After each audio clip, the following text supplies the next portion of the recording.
They told us to dream, told us we could do anything. It was the standard pep talk from about the first grade on. I got this Dr. Seuss book for high school graduation, all about the places you'll go and how the world is your oyster and all that stuff. Now I'm 25 and working tables in a restaurant, taking orders behind the bar. Everyone who works here has a college degree.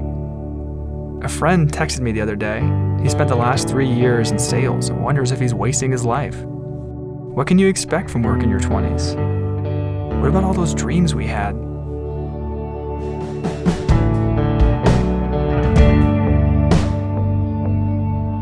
Guys in our generation are going to have 9 different careers over the course of our life, not just jobs, careers.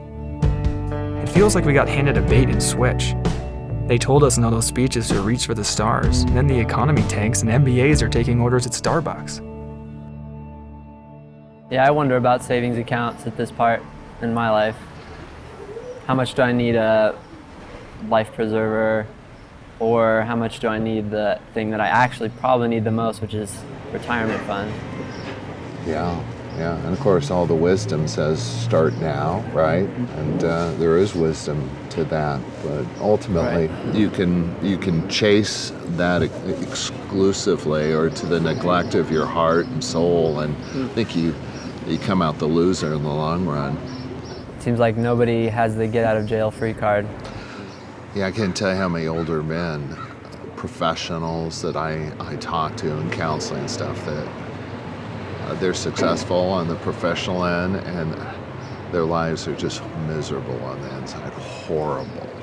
They have the padded account. This almost sounds cliche, but they're just empty. Right. They're bankrupt. And that seems like more of the question is how do I find that sweet spot of who God's made me and what I'm here for and what's the story that my life is all about. Yeah. It kind of feels just like this void.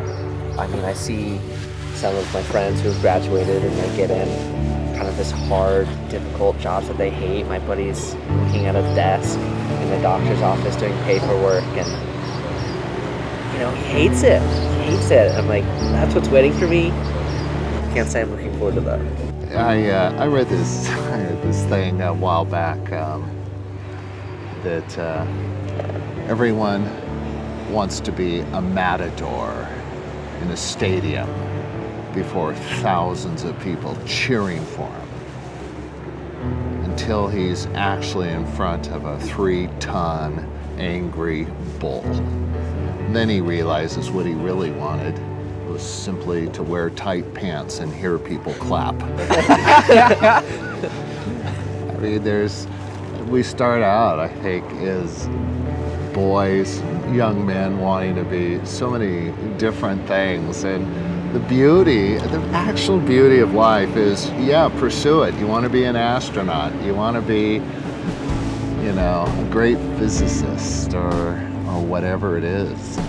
Chase it.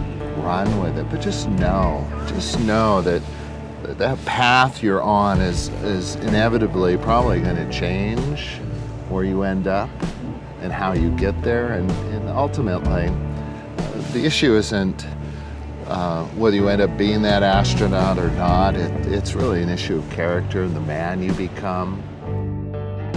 We swing between fear and entitlement. One day I feel like I ought to just take whatever job comes along. But then I feel like, where's this dream-filled life you promised me? What I'm learning, thanks to the older guys around me, is at first, the world doesn't owe me anything. Kind of shocking, but true. Nobody owes you anything. Like every man before us, we have some miles to put in before our dreams come true. The trick is not losing heart. People abandon their dreams too easily. It doesn't happen quickly, you lose hope and sell out. This whole thing just comes down as God a Father who provides and cares and guides and protects. Is He really? Will He watch over you, Luke, Trevor, Craig, Blaine? Is He really there? And as you face that, as I'm facing retirement? Will God be there? Will he be there? Or am I alone in it? Is it just Craig and his savings account? Is it just Luke and you better make the right career decision? And it's not. We're not alone in this. So I'm shifting my focus. I'm letting myself dream, but I'm not expecting those dreams to happen tomorrow. Meanwhile, I'm accepting the training process of becoming the kind of man that can handle it when my dreams do come true. It actually takes a lot of pressure off.